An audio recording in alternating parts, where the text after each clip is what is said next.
Les lauréats du concours de mathématiques et de la littérature récompensés.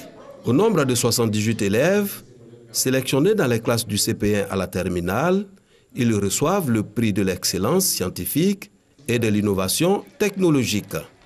Nous sommes passés par les DREN, c'est-à-dire les directions régionales de l'éducation nationale, de l'enseignement technique et de la formation professionnelle, qui à leur tour ont adressé des courriers aux structures qui sont sous leur haute autorité. Et ce sont ces entités-là qui ont fait remonter, n'est-ce pas, les informations après une sélection en interne. Et ce sont ces meilleurs élèves, n'est-ce pas, que nous avons mis en compétition le 19 mai dernier à l'ESSENA Saint-Paul du Plateau. La correction a suivi et à l'issue de la correction, nous avons retenu, n'est-ce pas, la crème, c'est-à-dire les meilleurs des meilleurs que nous sommes en train de célébrer ce matin. Chaque lauréat bénéficie de kits scolaires et de nombreux lots des partenaires. Un geste qui les encourage à demeurer dans l'excellence. Le concours s'est très bien passé, c'était très bien organisé. Au fait, je pense que c'est une bonne initiative d'emmener les enfants à ce genre de concours, les meilleurs, pour les inciter à faire plus pour l'avenir de la Côte d'Ivoire. Je suis contente d'avoir pu être lauréate parmi tant d'autres élèves. Je voudrais encourager surtout les filles à s'intéresser aux matières scientifiques parce que c'est quelque chose d'intéressant. Quand tu fais les mathématiques, les SVT, les physique, chimie, tu vois la vie d'un bon côté et tu as l'impression que tout est relié. Je tiens à remercier le président fondateur pour cette belle initiative.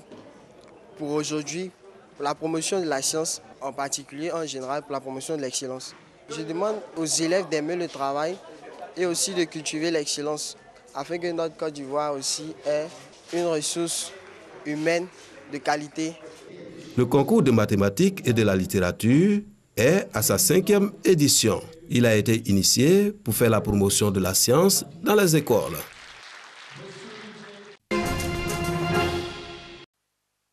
Bienvenue au Romandrome, une bibliothèque pas comme les autres. Quartier Arras 1, commune de Trècheville. Comme tous les mercredis après-midi, Anselme accompagne son fils ici, au Romandrome. À partir du CP1 déjà, l'âge d'or commence. Donc il faut habituer les enfants à la lecture, puisque c'est en lisant qu'on se forme. Tout se fait avec la lecture. Les sciences comme la littérature se fait avec la lecture. Cette baraque remplie de livres bien connus sous le nom de Romandrome est devenue le repère privilégié des enfants du quartier, tous convaincus de l'importance des livres. Le Romandrome m'a fait bibliothèque. J'apprends de bonnes choses, comme on dit vendredi.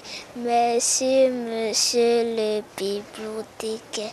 Je pense que le Romandrome, c'est une bonne chose. Ça cultive les enfants. Moi, j'ai appris à chanter, j'ai appris à faire du théâtre, j'ai appris à comprendre les mots difficiles. Autant dire que les efforts de Sidney Karams payent. L'homme, passionné d'art et de culture, se bat pour insuffler à ses enfants le goût de la lecture. Ma belle bibliothèque, on nous apprend de bonnes choses. Monsieur le bibliothécaire, L'idée de créer un romandrome m'est venue dans les années 2000 et j'ai pris comme concept le romandrome pour que ça sonne d'une manière originale comme le gabadrome. Mais au romandrome, on mange d'un roman mais d'une manière intellectuelle. Il y a quelques jours, c'était la fête ici au Romandrome. La raison, cette bibliothèque sociale s'est enrichie de 200 livres, un don du Rotary Club d'Abidjan. Une bouffée d'oxygène pour le patron du Romandrome, souvent confronté à des difficultés. Je dis merci au Rotary Club qui m'a donné ces bouquins-là au nom des enfants pour que je continue le combat de la lecture auprès des enfants. Mes difficultés, c'est toujours un problème d'espace parce que vous voyez, le local est très petit. En période de pluie, on a des problèmes d'étanchéité au niveau de la bibliothèque. L'eau rentre, ça mouille certains bouquins. Sidney Karams mérite bien d'être soutenu, selon la donatrice. Le Rotary et le Rotarat accordent une place particulière à l'éducation, aux livres. C'est dans ce sens-là que nous avons prévu cette activité d'intérêt public afin d'envoyer nos cadets, nos populations, à leur faire vivre l'amour, le goût de la lecture. Pour les habitants du quartier, le Romandrome est une opportunité pour les parents et leurs enfants. Je vois beaucoup d'enfants venir étudier. Ça les permet de connaître beaucoup de choses. Donc je crois bien que si partout Dans chaque quartier, le ramadan, ça peut aider les enfants. C'est une bonne initiative, c'est très bien pour les enfants parce qu'aujourd'hui, un enfant, il doit apprendre à lire, à écrire. En allant au ramadan, ils apprennent beaucoup de choses. La lecture, ça cultive l'être humain. Quand on lit beaucoup et on est beaucoup cultivé, c'est très important pour la vie. Selon des experts, la lecture éloigne l'homme ou la femme de la cécité intellectuelle, de l'ignorance et même de la méconnaissance de soi.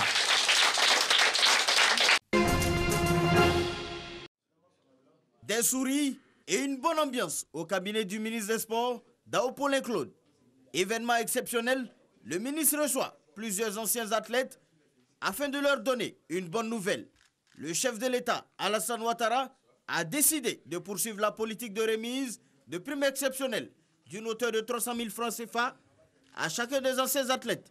Au nombre de 22, les anciens athlètes qui ont fait les beaux jours du sport ivoirien, toutes disciplines confondues, étaient représentés par 9 d'entre eux, pouvant encore marcher sans grande difficulté.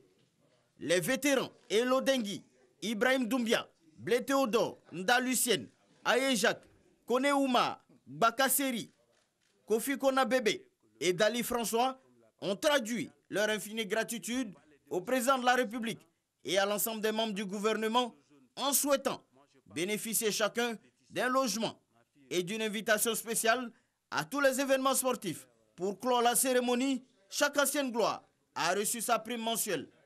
Les autres anciens athlètes qui n'ont pas pu effectuer le déplacement pour des raisons de santé recevront leur prime par la suite.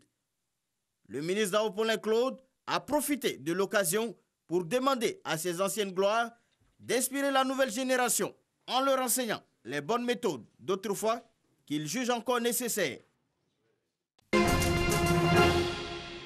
Selon les scientifiques, la Terre est en train d'être à sa première extinction de masse depuis la disparition des dinosaures il y a 65 millions d'années. Plus de 40% des amphibiens et un quart des mammifères risquent de disparaître. C'est le résultat de l'activité humaine et du changement climatique qui affectent particulièrement la vie dans les océans. Les récifs coralliens qui abritent plus d'un quart de toutes les espèces marines pourraient disparaître d'ici à 2050, selon l'Union internationale pour la conservation de la nature qui dresse une liste rouge annuelle de la faune sauvage la plus menacée. Les baleines bleues de l'Antarctique, les plus grandes créatures de la planète, sont en danger critique d'extinction. Avec à peine 30 individus dans le monde, le masse commun est l'espèce la plus menacée. Le mammifère s'est fait piéger dans des filets de pêche illégaux.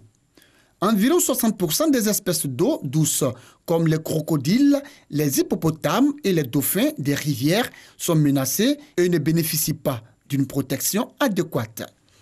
Le pangolin est devenu le mammifère le plus braconné du monde en raison de la forte demande en Asie, où ses écailles sont utilisées pour la médecine traditionnelle et où sa chair est appréciée. Plus de la moitié des primates sont menacés d'extinction en raison de la destruction de leur habitat, du braconnage et de la chasse. 4 des 6 grands singes sont en danger ou gravement menacés. De nombreux félins sont également en voie d'extinction, dont le tigre de Sumatra et le léopard de Java. La menace pèse sur les 5 espèces de rhinocéros, tous braconnés. Le rhinocéros blanc du Nord s'est déjà éteint, seule une poignée d'entre eux survivent en captivité. Le nombre d'éléphants d'Asie a chuté d'au moins 50% en 3 générations et compte au moins 50 000 spécimens sauvages. L'avenir des 6 des 8 espèces douces est également inquiétant. Le panda géant et l'ours blanc sont tous deux vulnérables.